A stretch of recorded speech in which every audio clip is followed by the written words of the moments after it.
Hello दोस्तों, कैसे RM study channel में आपका स्वागत है। आज हम हिंदी व्याकरण का जो टॉपिक कर रहे हैं उसका क्या नाम है, विराम चिन्ह। इससे पहले हमने बहुत सारे टॉपिक कर लिए हैं। अगर किसी ने भी चैनल को सब्सक्राइब नहीं किया तो जल्दी से जाके सब्सक्राइब करो ताकि आपको नोटिफिकेशन मिलता रहे। तो सबसे पहले हम जानते हैं जो विराम है इसका क्या अर्थ होता है। इसका अर्थ होता है रुकना या ठहरना, यानी कि किसी भी स्थिति में हम रुक रहे हैं कहीं या ठहर रहे हैं, ठीक है, वाक्य को बोलते समय, तो हम क्या करें, वो वहां पे विराम ले रहे हैं, ठीक है, विराम ले रहे हैं।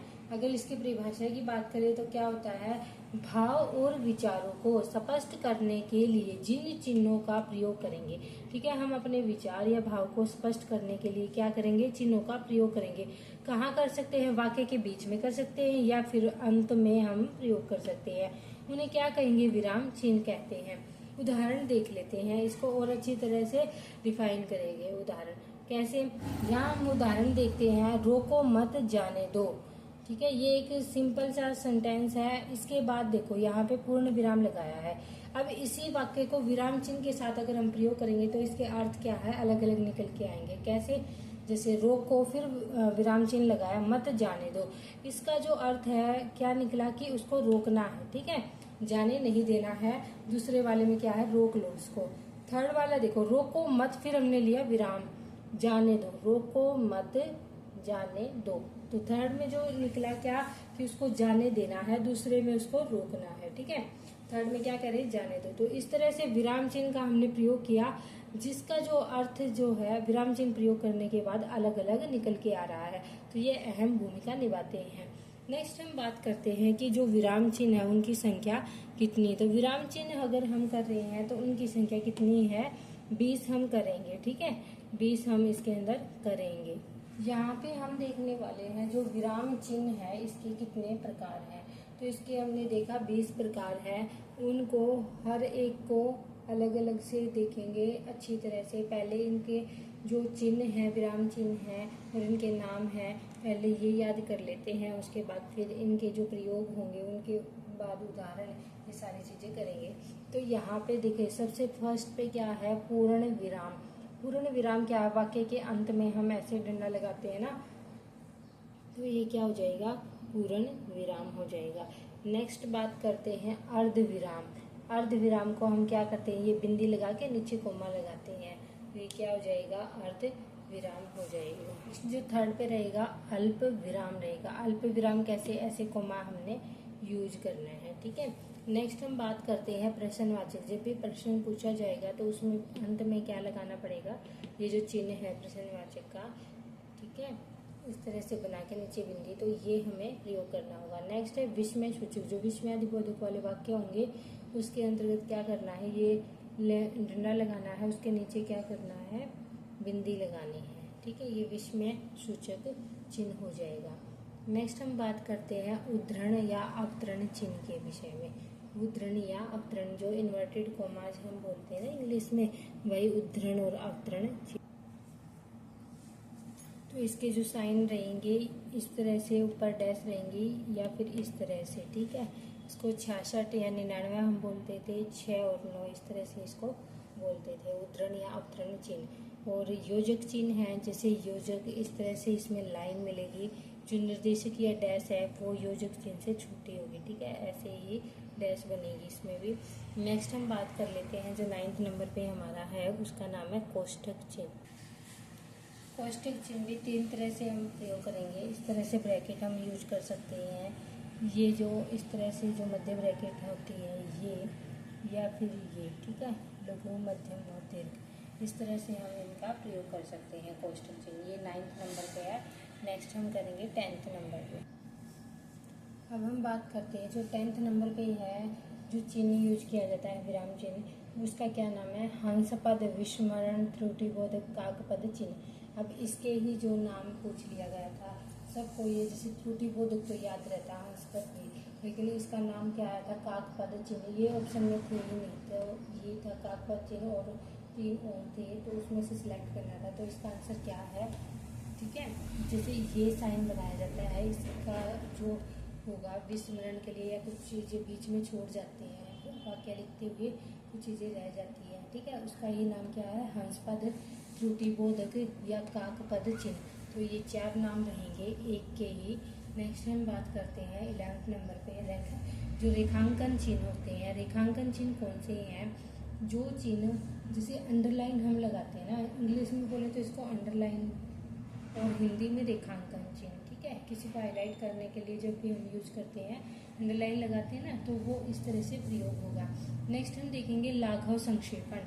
लाघव जो संक्षेपण है वो क्या है, उसका जो साइन है इस तरह से होगा, जैसे एन हम बनाते हैं, फिर ये ऊपर इसके ये लगाने होंगे। तो ये चिन्ह बहुत इंपॉर्टेंट है, ये आपको याद रखना है। जो लाघव संक्षेपण है वो इस तरह से बनेगा, ठीक है। पेपर में डायरेक्ट ऐसे आ जाता है लाघव संक्षेपण, इसमें से चाकू सिलेक्ट करो। तो ये चिन्ह इसलिए करवाए गए हैं पहले, ताकि आपको इसका नाम पता हो ये कौन सा है, लाघव संक्षेपण।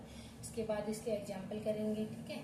उसके बाद क्या है, लोप विराम या वर्जन चिन्ह। लोप विराम या वर्जन चिन्ह क्या होते हैं? जब भी हम कुछ चीजें है, जब भी हमें आगे इत्यादि या आगे डैश डैश लगानी हो कि आगे इस तरह से है, तो उसको हम क्या कहेंगे, लोप विराम या वर्जन चिन्ह, ठीक है।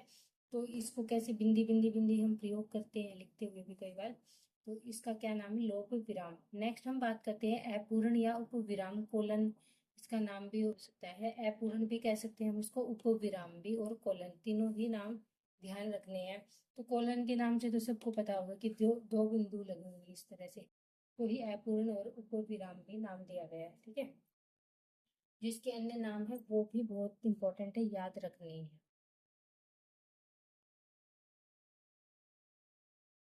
नेक्स्ट हम करते हैं बात विवरण की। जब हमें बहुत सारी चीजें बतानी हो ना, तो विवरण करना हो तो उसमें क्या इस तरह से दो बिंदी लगा के और ऐसे डैश लगानी है आगे, ठीक है।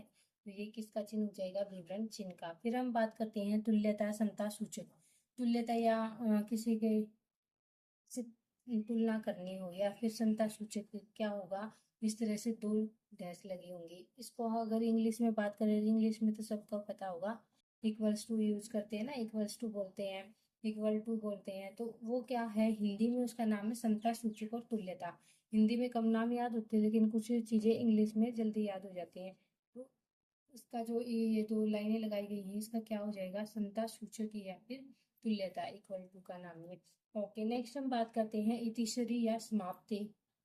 आपने देखा होगा कोई भी अध्याय खत्म हो जाए, ठीक है, तो उसके उपन्यास खत्म हो या फिर कोई अध्याय खत्म हो, उसके अंत में आपने इस तरह से बने हुए देखे होंगे, इस तरह से ऐसे, फिर जीरो, फिर ऐसे ऐसे, या फिर आपको इस तरह से भी नजर आए होंगे, जैसे यहाँ पे क्रॉस लगा दिया गया होगा ना।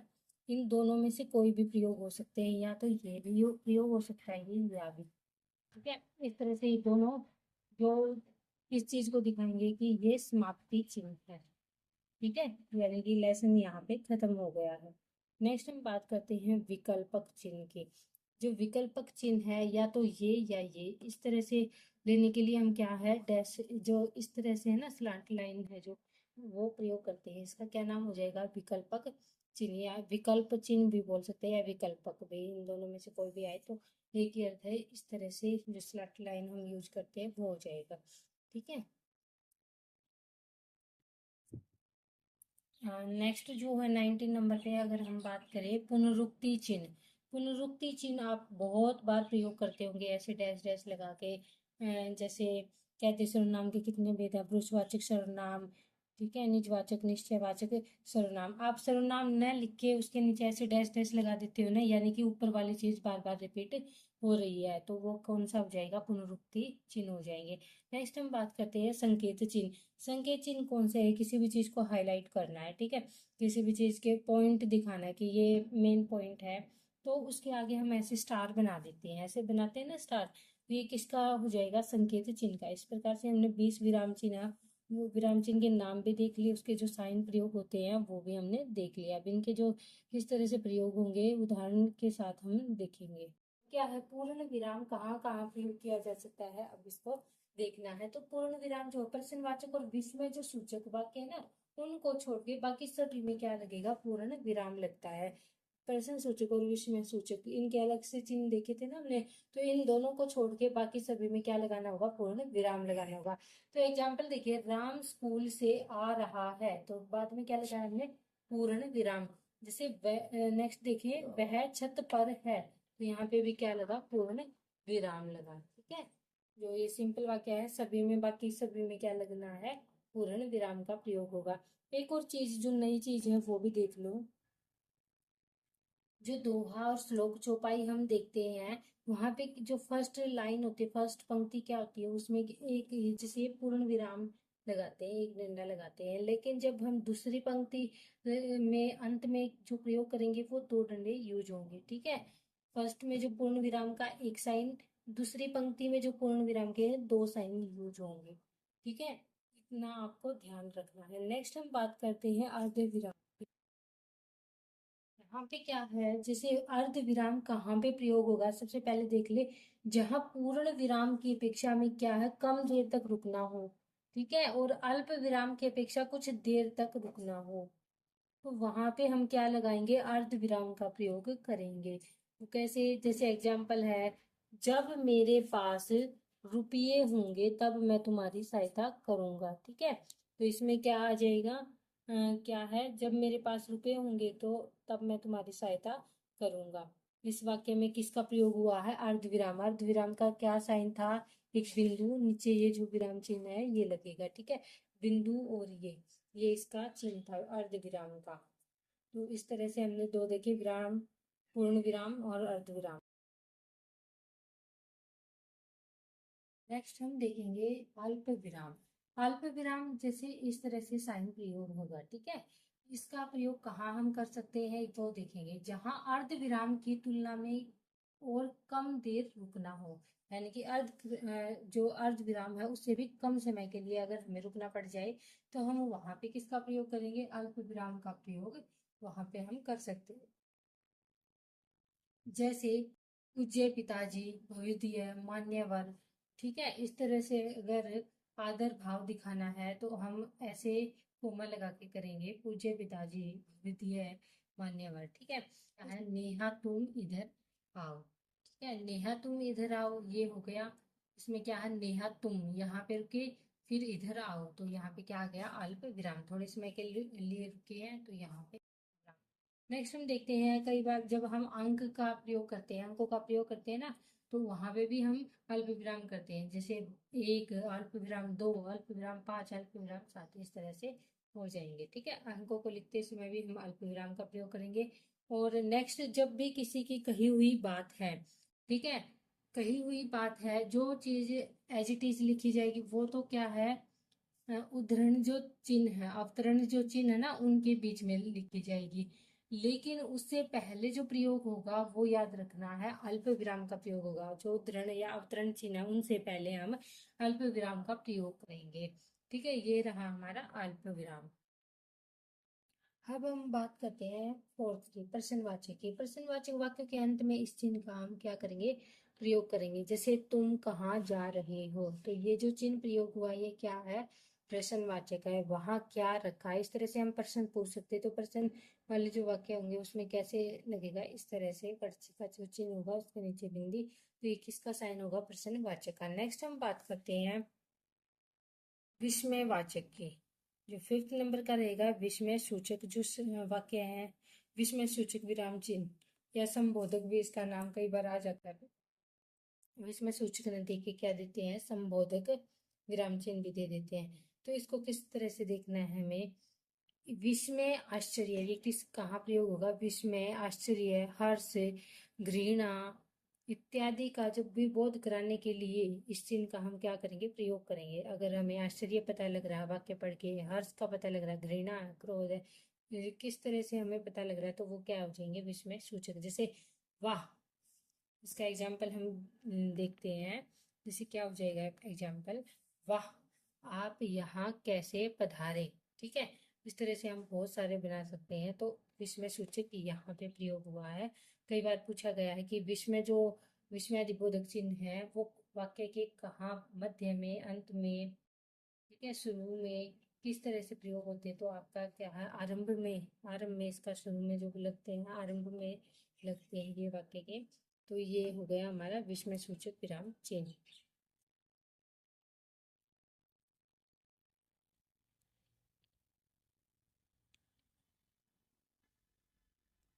नेक्स्ट हम बात करते हैं उद्धरण या अवतरण चिन्ह की, जो कि इंग्लिश में हम क्या बोलते हैं, इसको इन्वर्टेड कॉमा।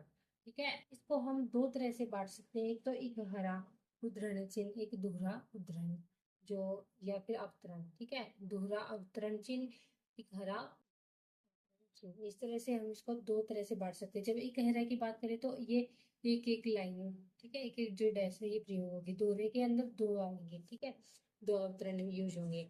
नेक्स्ट हम बात करते हैं, अगर हमें इसका यूज करना है तो हम कैसे करेंगे। सबसे पहले हम बात करते हैं एक हरा जो अवतरण चिन्ह है उसके विषय में। जो एक हरा अवतरण चिन्ह है उसको हम क्या करेंगे, कवि का अगर उपनाम दिया गया है साथ में, तो उपनाम को हम इस तरह से एक हरा अवतरण चिन्ह के द्वारा हम दिखाएंगे। जैसे सूर्यकांत त्रिपाठी निराला। अब निराला क्या है, इस तरह से जो एक हरा अवतरण चिन्ह है उसके द्वारा दिखाया गया है। नेक्स्ट हम बात करते हैं लेखक की अगर कोई रचना दी गई है। ठीक है, जैसे तुलसीदास कृत रामचरितमानस। अब रामचरितमानस को भी कैसे इस एक हरा अवतरण चिन्ह के अंदर ले लिया गया है। तो इस तरह से हम करेंगे, अगर उपनाम दिया गया हो कवि का, लेखक की रचना दी गई हो, तो हम किसका प्रयोग करेंगे, एक हरा अवतरण चिन्ह का। अब बात करते हैं दोहरा अवतरण जो चिन्ह है वो कहाँ पे प्रयोग होगा। दोहरा जो अवतरण चिन्ह है, हमें देखना होगा कि दोहरा जब है, अगर किसी के विचार को अगर ज्यों का त्यों, ठीक है, ज्यों का त्यों क्या है, ऐसे क्या ऐसे एज इट इज लिखा गया है, तो हम उसको किसमें, दोहरा अवतरण चिन्ह में दिखाएंगे। जैसे कि एग्जाम्पल आप देख सकते हैं, जैसे तुलसीदास ने कहा, तुलसीदास के जो कथन है उसको हम किसमें करेंगे, अवतरण चिन्ह के अंदर लेंगे। तो देखते हैं, रघुकुल रीति, जैसे यहाँ से स्टार्टिंग से ही ये लग जाएंगे, तुलसीदास ने कहा, उसके बाद जैसे ये हमारे पास हो गया दूसरा अवतरण चिन्ह, रघुकुल रीति सदा चली आई, प्राण जाए पर वचन न जाए। जैसे यहाँ पे दो पूर्ण विराम, और उसके बाद में क्या यूज होगा, वे पूर्ण विराम के बाद में अवतरण चिन्ह का प्रयोग होगा। ठीक है, कई बार यही मिस्टेक आ जाती है पेपर में, यहाँ पे पूर्ण विराम, यहाँ पे ये जैसे कोमा दे दिया, दूसरा अवतरण चिन्ह, लेकिन ये बाद में लगेगा पूर्ण विराम को। ठीक है, तो इस तरह से ये प्रयोग होगा। किसी के कथन को एज इट इज लिखना हो तो हम दोहरा अवतरण चिन्ह प्रयोग करेंगे। अगर एक हरा प्रयोग करना है तो कवि का उपनाम हो या लेखक की कोई रचना हो तो उसमें हम प्रयोग कर सकते हैं। ये हमारा क्या हो गया, अवतरण चिन्ह। नेक्स्ट हम देखते हैं योजक चिन्ह। योजक चिन्ह के विषय में देखो, योजक चिन्ह इस तरह से ये साइन प्रयोग होगा। अब ये साइन कहाँ कहाँ प्रयोग होगा वो देखना है।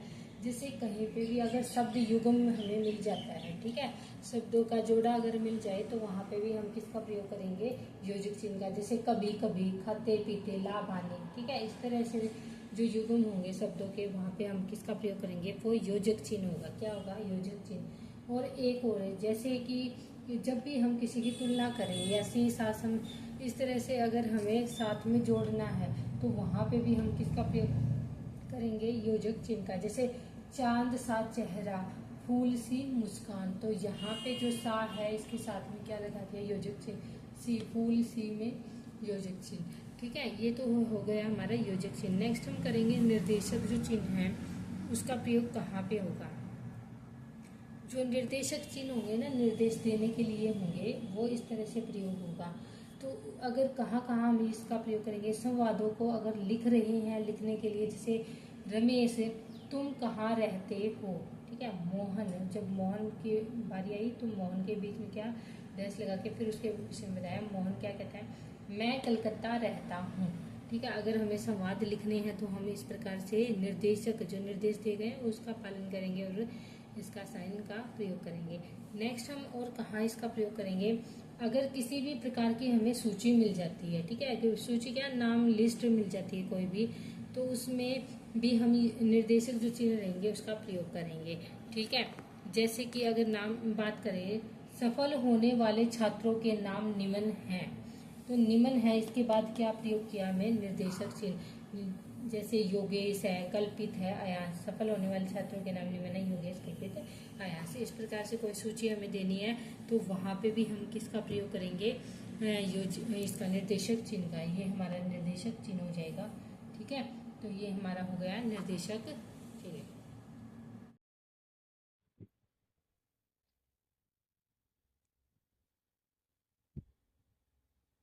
नेक्स्ट हम देखते हैं कोष्टक चिन्ह। जो कोष्टक चिन्ह क्या है, कठिन शब्द के लिए, या ये कह सकते हैं कि कठिन शब्द को स्पष्ट करने के लिए ये इनका प्रयोग कर सकते हैं। जैसे एग्जाम्पल देखें, आपकी सामर्थ्य, फिर आगे ब्रैकेट लगा के इसके अर्थ को स्पष्ट कर दिया, सकते, ठीक है, वो मैं जानता हूँ कि आपकी जो सामर्थ्य है उसको मैं जानता हूँ।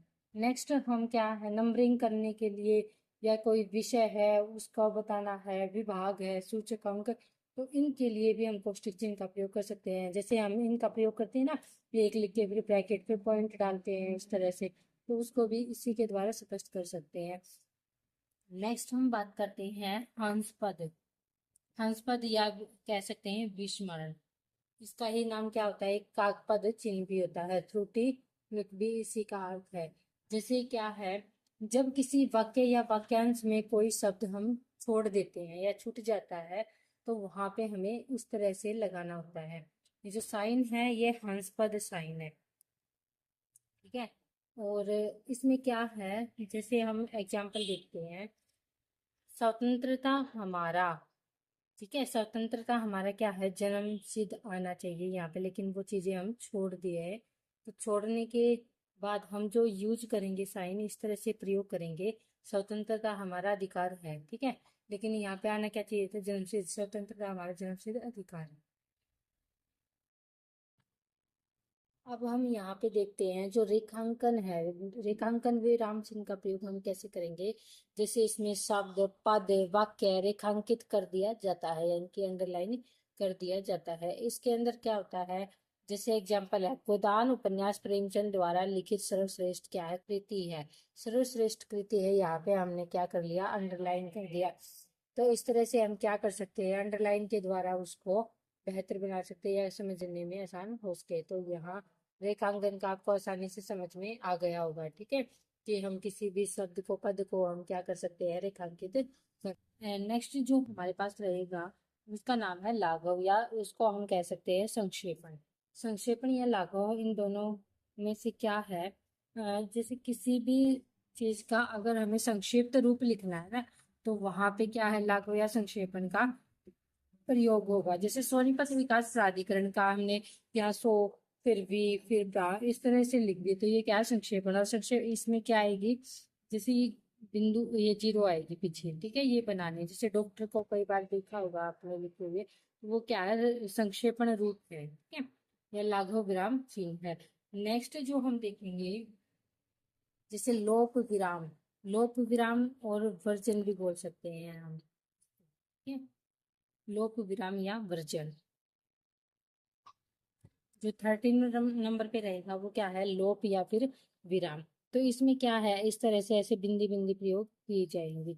जब वाक्य या अनुच्छेद में हम क्या करेंगे, कुछ अंश हमें छोड़ना हो, ठीक है, छोड़कर लिखना हो, तो हम क्या कर सकते हैं, लोप चिन्ह का प्रयोग कर सकते हैं। वहां क्या हो जाएगा, लोप चिन्ह या वर्जन विराम चिन्ह इसका नाम होगा। जैसे अगर तुम पास नहीं हुए तो, अगर हमें आगे नहीं लिखना तो हम इस तरह से ये लोप विराम चिन्ह प्रयोग करेंगे या फिर वर्जन चिन्ह प्रयोग करेंगे, ठीक है। तो यहाँ पे क्या हो गया, लोप विराम चिन्ह या वर्जन चिन्ह। अब नेक्स्ट जो होगा वो क्या है, 14 नंबर पे, अपूर्ण विराम या उपविराम। जो विराम, जो ये इस तरह से हमको कोलन यूज करते हैं ना, सेमी कोलन जो यूज किए जाते हैं, वो क्या है, अपूर्ण विराम या उपविराम इसके नाम है। जैसे हमें मैथ में भी ये प्रयोग किया जाता है। तो इसमें क्या है, जैसे छोटी भिन्न या बड़ी भिन्न, ठीक है, अगर उनके बीच में ये लगाना, उपविराम लगाना है, तो बीच में ये बिंदी लगेगी, ठीक है। कई बार पूछा गया है कि अपूर्ण विराम कौन सा है, ठीक है, ये दो बिंदी रहेंगे। इस तरह से हमें लिखना है, जनसंख्या एक अभिशाप, तो यहाँ पे भी क्या होगा, इस तरह से ये प्रयोग होंगे। अब हम पढ़ेंगे विवरण चिन्ह के विषय में। विवरण चिन्ह सबसे पहले देख लेते हैं, जब भी हमें क्या है, कही हुई बात को स्पष्ट करना हो, ठीक है, या उसका हमें क्या करना हो, विवरण प्रस्तुत करना हो, तब हम वाक्य के अंत में क्या लगाएंगे, विवरण चिन्ह का प्रयोग करेंगे। जैसे क्या है, वे, वेद क्या है, चार है, वेद चार है, यहाँ पे वाक्य हो गया, उसके बाद ये लगाना हमें, ठीक है, उसके बाद विवरण चिन्ह हमें लगाया, फिर इसको डिस्क्राइब करेंगे, जैसे ऋग्वेद, अथर्ववेद, यजुर्वेद और सामवेद, ठीक है। इस तरह से हम इसको क्या कर सकते हैं, विवरण चिन्ह का प्रयोग कर सकते हैं। नेक्स्ट हम बात करते हैं तुल्यता या समता की।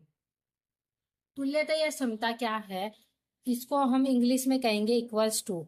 ठीक है, इस तरह से ये बराबर के निशान लगेंगे तुल्यता या समता में। जैसे आग का अगर पर्यायवाची शब्द बताना है तो आग किसके समतुल्य है, अग्नि के। ठीक है, उसी प्रकार से क्या है, 1 रुपया बराबर किसके है, 100 पैसे। और इस तरह से हम तुल्यता या समता चिन्ह का प्रयोग कर सकते हैं। तुल्यता या समता का, तुल्यता या समता को इंग्लिश में तो हम कहेंगे इक्वल्स टू। ठीक है, इक्वल्स टू के रूप में हम प्रयोग करते हैं। इसमें क्या है, जैसे आग इक्वल क्या है, अग्नि, 1 रुपया बराबर किसके है, 100 पैसे के। तो बराबर का जो प्रयोग है या तुल्यता है या समता, इस चिन्ह का हम प्रयोग आसानी से कर सकते हैं। नेक्स्ट हमारा रहेगा 17 नंबर का इतिश्री या समाप्ति। इतिश्री या समाप्ति क्या है, अगर कोई भी अध्याय या ग्रंथ समाप्त हो रहा है, ठीक है, ग्रंथ की समाप्ति है, अध्याय की समाप्ति हो रही है, तो वहां पे हम किसका प्रयोग करेंगे, इतिश्री का प्रयोग करेंगे। इतिश्री आपने भी देखा होगा, जब भी कोई अध्याय खत्म होता है तो उसमें आपको चिन्ह प्रयोग किए जाते हैं।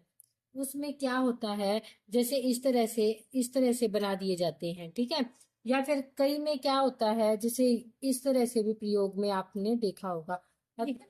इतिश्री का इस प्रकार से हम प्रयोग कर सकते हैं। नेक्स्ट हम देखेंगे विकल्प।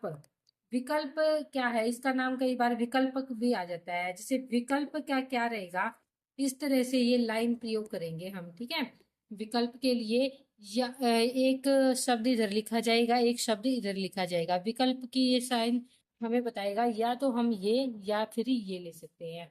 जैसे कि जब दो में से किसी एक को हम क्या कर रहे हैं, जो विकल्प है उसका इस तरह से हम दिखाएंगे। जब दो में से किसी एक को अगर हमें चुनने का विकल्प दे दिया जाए, ठीक है, विकल्प अगर हमें मिल जाता है तो वहां पे हम इस साइन का प्रयोग करेंगे। कैसे, जैसे ऐतिहासिक है, ऐतिहासिक के बाद हमने ये चिन्ह प्रयोग किया जिसका क्या नाम है, विकल्प विराम चिन्ह। उसके बाद ऐतिहासिक, इन दो में से हमें क्या है, एक को चूज करना है, एक लेना है। ठीक है, दो में से किसी एक के बारे में बात की जाए तो यहाँ पे क्या प्रयोग करेंगे, हम विकल्प के प्रयोग करेंगे। ठीक है, अब हम बात करते हैं जो पुनरुक्ति विराम चिन्ह है उसके विषय में। पुनरुक्ति जो विराम चिन्ह है वो क्या है, जैसे इस तरह से इसका प्रयोग होगा। ठीक है, अब इसके प्रयोग को समझते हैं, कहाँ हम इसका प्रयोग कर सकते हैं। जब ऊपर लिखी बात को जो का तो क्या है, नीचे लिखना हो, ऊपर वाली बात को सेम नीचे उतारना है, तो हम क्या करेंगे, उसके लिए नीचे वही शब्द बार बार न लिखकर हम क्या करेंगे, पुनरुक्ति जो विराम चिन्ह है उसका प्रयोग करेंगे। किस प्रकार से, जैसे कि पुरुषवाचक सर्वनाम है, नीचे लिख दिया निश्चयवाचक सर्वनाम। अब सर्वनाम बार बार न लिख के हम क्या करेंगे, सर्वनाम के नीचे इस तरह से लगा देंगे। ठीक है, इसके और भी बहुत सारे एग्जाम्पल हो सकते हैं। नेक्स्ट हम जो 20 नंबर का है विराम चिन्ह, उसके विषय में बात करते हैं। संकेत जो विराम चिन्ह है उसको हम कैसे प्रयोग करेंगे, कैसे करेंगे, जैसे स्टार हाईलाइट करने के लिए हम क्या करेंगे, किसी भी वाक्य के आगे हम स्टार लिख देंगे। ठीक है, कि ये पॉइंट बहुत ही इंपॉर्टेंट है, उसके आगे क्या लगा देंगे, स्टार लगा देंगे। इसे कोई भी हाईलाइट करना है उसके लिए हम क्या करेंगे, स्टार का प्रयोग कर सकते हैं। ठीक है, जैसे स्टार लगा के यहाँ पे मैंने लिख दिया, मेरे चैनल को सब्सक्राइब लाइक शेयर अवश्य करें। ठीक है, इस प्रकार से हम इसका प्रयोग कर सकते हैं। Thank you, bye bye, take care.